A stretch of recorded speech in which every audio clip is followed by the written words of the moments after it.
Hello, and welcome to my channel. I'm Mandi Grace, author of 10 young adult novels so far.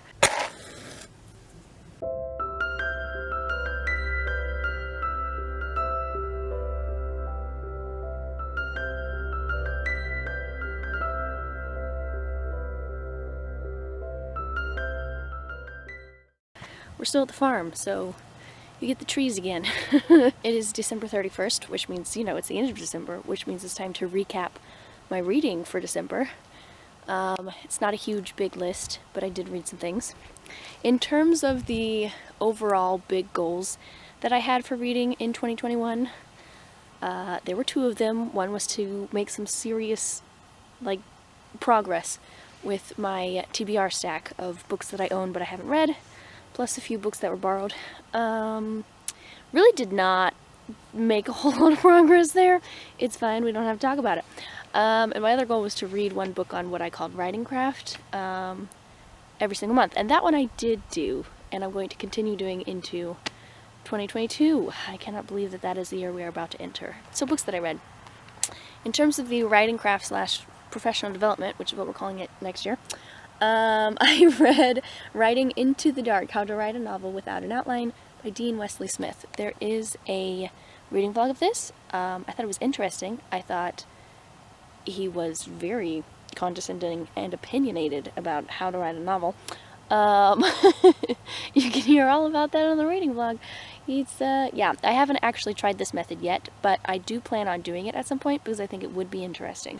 I also read, I'll be generous and say half of Akata Witch, assuming I'm pronouncing that first word correctly, I don't know. This was actually really fascinating. It's very interesting. I'm really enjoying it. It's a fantasy book, but it's not your typical Western European inspired fantasy. It's Nigerian, in fact, and it's really, really interesting. I read Mending Broken Roads, which is a Christian romance.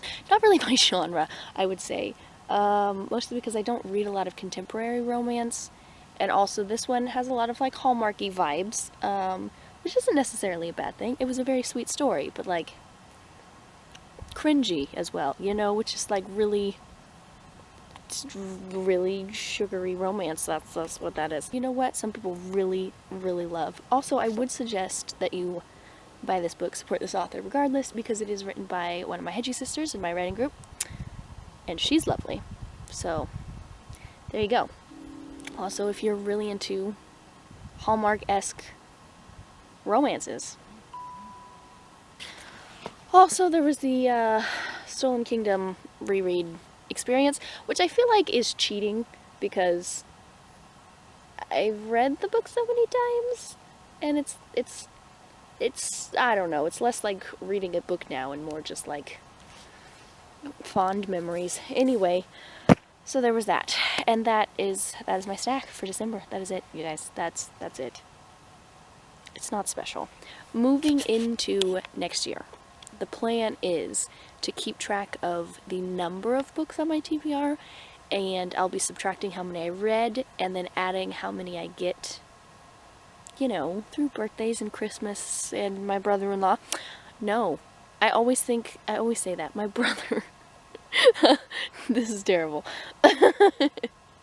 Every time that I'm making a YouTube video, I cut it out a lot and re-say it so that I'm not saying it that way. But the first thing that rolls off my tongue when talking about my brother and sister-in-law is I always say brother-in-law. I don't know. I've switched who I'm actually blood related to in that relationship. It's fine. Yeah. Okay. That's my books that I read in December. So yes, in the new year, we'll be adding and subtracting and having fun with it. And then I will also be reading one book on professional development every month as well. Yeah. There will probably be reading vlogs of most of the books that I read, because I really enjoy doing reading vlogs. We'll see. Who knows what will happen.